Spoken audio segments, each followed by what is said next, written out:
Here's your money briefing for Thursday, June 29th. I'm J.R. Whalen for the Wall Street Journal. Prospective homebuyers, already facing limited choices in a tight market, are turning away from so-called fixer-uppers. Wall Street Journal personal finance reporter Veronica Dagher joins us. So, Veronica, people have been buying fixer-upper homes for decades. There are even TV shows about them.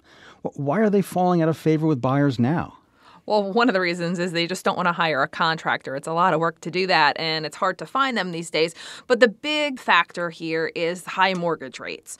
So buyers are already spending a ton of money to get that mortgage. They're spending a ton of money to buy the house. Some of these houses they're paying a lot for aren't in the best condition, but they're still buying them anyway. So if you're already forking out a ton up front, there's not a whole lot in your budget left for something like a renovation. Yeah, like you said, it's a lot of work. It's not like just walking in and, hey, it's a new home. Right, exactly. Yeah, there's so much to do. You have to find the right contractor. If you're working remotely, that's something to think about, too. Do you want a construction site made out of your home? Anyone who's had work done knows how difficult it is to get contractors sometimes to commit to certain timelines and certain costs. So that is discouraging people as well.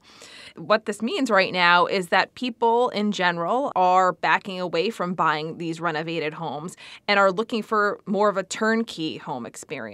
Let's talk a little bit more about interest rates. You mentioned that a moment ago. How are they affecting fixer-uppers on the market? So fixer-uppers are already less favorable for buyers these days because not only you've got your high interest rate on your home loan, your mortgage rate is higher than people paid about a year ago, but also typically when you renovate a house, you need to take a construction loan, and the rates on those loans have also increased. So you've got higher construction loan costs, you've got higher mortgage rates, you've also got high property taxes, higher property prices. All of these things are pressuring buyers' wallets, not to mention you still have inflation in other parts of your budget. Depending on what sector you work in, you may be worried about your job.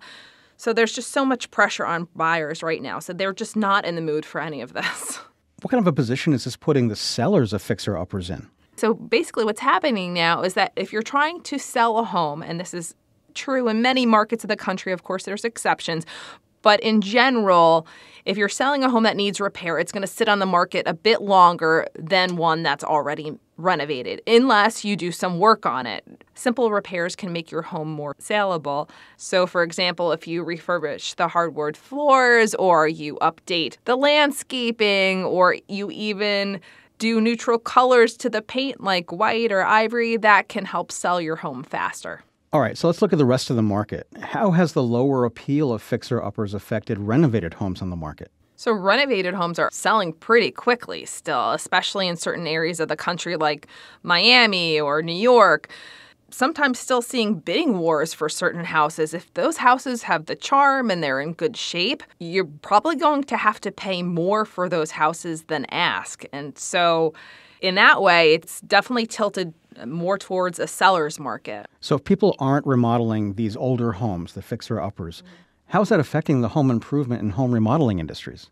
What's interesting is that's not really slowing down. And the reason being is that a lot of existing homeowners are the ones doing the renovations still. And so you're renovating your house because you want to make that perfect home office or the gym or what have you to your house. And so the market for homeowner improvements and repair projects in the U.S.